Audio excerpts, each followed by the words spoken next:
یاره ښه خبیث سره مو سر دی. دې رذیل ته وګوره چې په ساقي جان هغه شخص باندې چې په وطن مین دی، په خپلو پښتنو مین دی، په خپلو عالمانو مین دی، په ده باندې بهتان پورې کوي چې د دک یو کمپین چلولو د هغې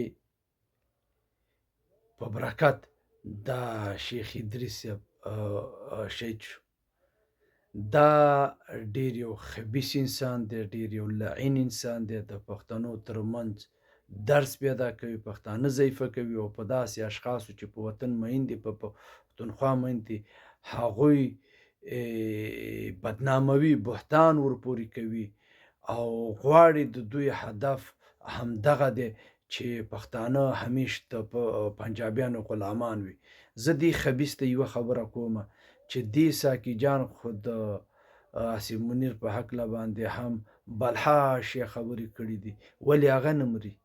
ولې هغه نه مري چې د پښتنو قاتل دی او زړه یې په یخېږي او زړه یې غواړي چې هغه په دې دنیا باندې سزاوار شي؟ ولې هغه نه مري؟ ځکه چې پنجاب محفوظ دی او پښتونخوا کې هیڅ انسان محفوظ نه دی. د مور څخه تنکي تنکي بچیان وجل کیږي.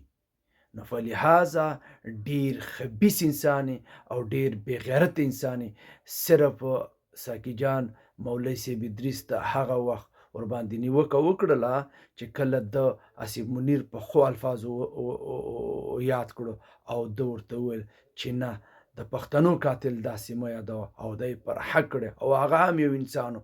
مګر ساقي جان په خپلو عالمانو باندې هم خفا چې څوک یې وجني او هم دغه چې مولوي صاحب ادریس هم ووجلو په شمول زموږ پرې خفه یو. ته لعین شیطان د پنجابیانو غلام راځي ته دغه شانتې یو انسان باندې بهتان پورې کوي چې هغه په پښتونخوا مین دی، د پښتونخوا په ولس په افغانانو مین دی.